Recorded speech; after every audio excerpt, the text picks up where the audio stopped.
Bonjour à toi public, nous allons aujourd'hui étudier la RMN, résonance magnétique nucléaire, qui est une méthode d'analyse en chimie qui permet de déterminer la nature des espèces chimiques présentes dans un échantillon. Comme son nom l'indique, elle utilise les propriétés du noyau, et plus particulièrement dans le cadre du programme de terminale du noyau d'hydrogène. Sur le schéma ci-dessous, j'ai représenté un noyau d'hydrogène, et uniquement le noyau, c'est volontaire. Nous n'étudierons pas dans cette première partie l'influence du cortège électronique.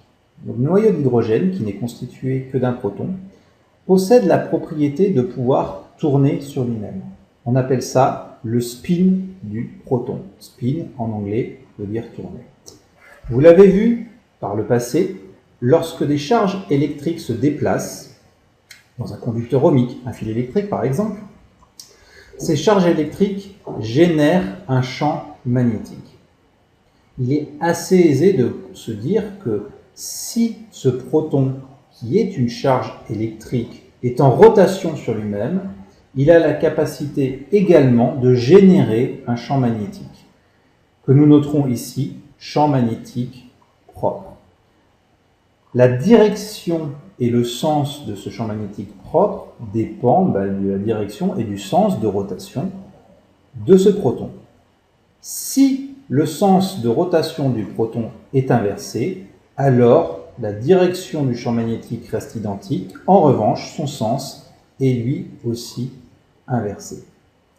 Nous allons procéder, pour la suite de l'explication, à une petite analogie.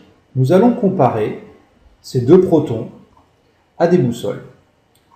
Lorsque vous placez une boussole dans le champ magnétique terrestre, celle-ci s'oriente selon les lignes de champ magnétique terrestre. Dans le cadre de la spectroscopie par résonance magnétique nucléaire, les échantillons sont placés dans un spectroscope qui génère un champ magnétique B0 intense. Les protons peuvent alors adopter deux configurations. La configuration représentée actuellement est la configuration la plus stable, celle qui énergétiquement est la plus basse.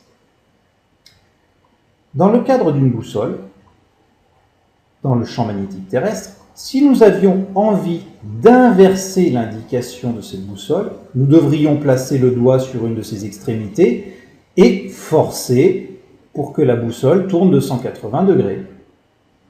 Dans le cadre de la résonance magnétique nucléaire, cette analogie est équivalente. La configuration la plus stable, je l'ai dit, est avec une orientation du champ magnétique propre dans la même direction et le même sens que le champ magnétique B0 généré par le spectroscope. Or, nous l'avons vu, il existe un autre sens pour le champ magnétique propre, dirigé vers le bas, en sens inverse du champ magnétique B0. Cette configuration est moins stable et énergétiquement plus élevée. Donc, si l'on veut passer de cette configuration à la configuration dessus, de la même manière qu'il faut forcer sur l'extrémité de la boussole, il faut fournir de l'énergie. Le spectroscope à résonance magnétique nucléaire ne se contente pas de générer un champ magnétique B0 constant en direction, en sens et en norme. Il génère également un ensemble d'ondes électromagnétiques. Vous l'avez vu par le passé, les éléments, par leur transition électronique, sont capables d'absorber de l'énergie. Le raisonnement est identique avec les protons. Cette configuration énergétique alpha est plus basse que cette configuration énergétique bêta, et le noyau d'atomes d'hydrogène est lui aussi capable d'absorber de l'énergie sous forme de rayonnement électromagnétique pour passer de la configuration alpha à la configuration bêta.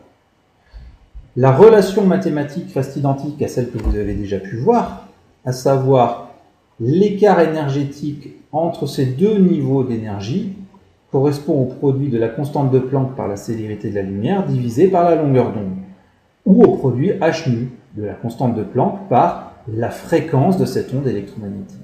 Donc je le répète, le spectroscope génère non seulement un champ magnétique B0 constant, mais également un ensemble d'ondes électromagnétiques qui sont susceptibles d'être absorbés par les protons présents dans les échantillons.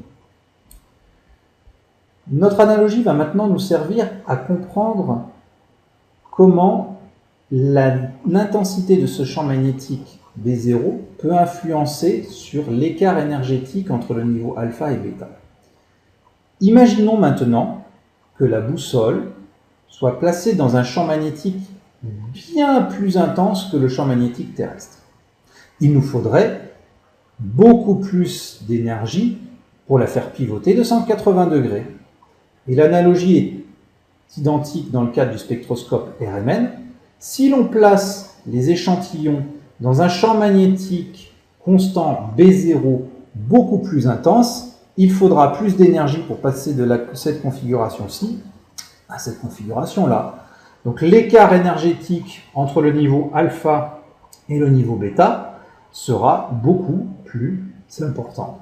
Donc, si l'on doit retenir quelque chose de cette première partie, c'est que si l'on augmente le champ magnétique B0 dans lequel on va plonger l'échantillon, alors l'écart énergétique entre le niveau alpha et le niveau bêta augmente, delta E augmente, et si delta E augmente, cela veut nécessairement dire que la fréquence absorbée par les protons, pour passer du niveau alpha au niveau bêta, va elle également augmenter.